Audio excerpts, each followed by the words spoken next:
দেশে বর্তমানে ব্যয়ের অবস্থা খুবই খারাপ, এমন মন্তব্য করেছেন নাগরিক প্ল্যাটফর্মের আহ্বায়ক ডক্টর দেবপ্রিয় ভট্টাচার্য। তিনি বলেন, রাজস্ব ব্যয় আগের মতোই আছে, কিন্তু রাজস্ব আয় বাড়েনি। নাগরিক প্ল্যাটফর্ম ও সিপিডির আয়োজিত প্রাক বাজেট মিডিয়া ব্রিফিংয়ে এসব কথা বলেন তিনি। 2026 ও 27 অর্থ বছরের বাজেট নিয়ে মঙ্গলবার সিপিডি আয়োজন করে নাগরিক প্ল্যাটফর্ম প্রাক বাজেট ব্রিফিং। এতে উঠে আসে বিগত সরকারের অসঙ্গতি আর লোভনীয় বাজেটের বিষয়গুলো। বসুন্ধরা, উত্তরা, বনশ্রী, কুড়িল ও বাড্ডা সহ রাজধানীর বিভিন্ন স্থানে অভিজাত ও অত্যাধুনিক মানের ফ্ল্যাট কেনার এক নির্ভরযোগ্য প্রতিষ্ঠান প্লেজেন্ট প্রপার্টিজ লিমিটেড।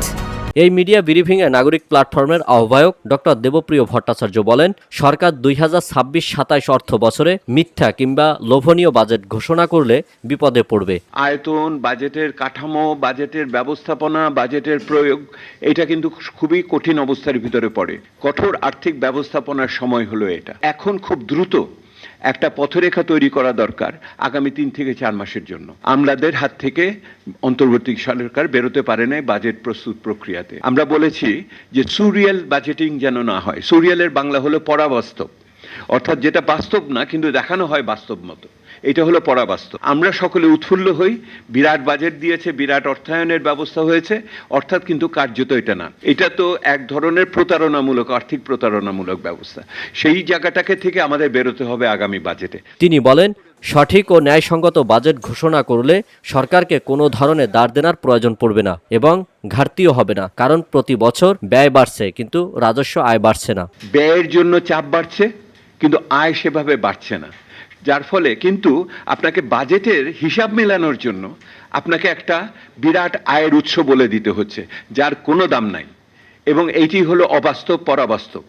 এবং এই জন্য দেখেন, আমরা দেখাচ্ছি যে আপনারা যখনই দিবেন এটার ভিতরে কিভাবে আপনার পার্থক্য আপনার বেড়ে যাচ্ছে বছরের পর বছর। তো আগের সব সময়ের মতো বাড়িয়ে বাড়িয়ে আর্থিক লক্ষ্যমাত্রা বলবেন কিনা, এবং ওনারাও কি একটা অবাস্তব জাতীয় রাজস্ব বোর্ডের জন্য একটা অবাস্তব একটি লক্ষ্যমাত্রা দেবেন কিনা, এবং ওনারাও সেগুলোকে নির্দ্বিধায় মেনে নেবেন এবং পরবর্তীতে যথেষ্ট অর্থ থাকবে না, আদায় হবে না ইত্যাদি।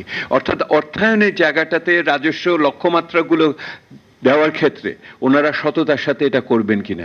এই বাজেটের সঙ্গে জ্বালানি তেলের দাম নির্ধারণ ও সামঞ্জস্য রাখলে নতুন সরকার এ খাতে সাফল্য অর্জন করতে পারবে বলেও মনে করেন এই অর্থনীতি বিশ্লেষক। এর জন্য কঠিন সিদ্ধান্ত, অর্থাৎ প্রতি মুহূর্তে আপনি জ্বালানির দামকে সহজ রাখার জন্য নিজের এক্সাইজ এবং যদি ট্যাক্স আপনি কমিয়ে দেন, তো স্বাভাবিকভাবে আপনার অন্য ক্ষেত্রে ব্যয় করার ক্ষমতা কমে যাবে। আল আমিন এম তাওহিদ, ভিওডি বাংলা, ঢাকা। ইকোনমিক্সে যে একটা করলে অন্যটা আপনাকে ছাড় দিতে হবে।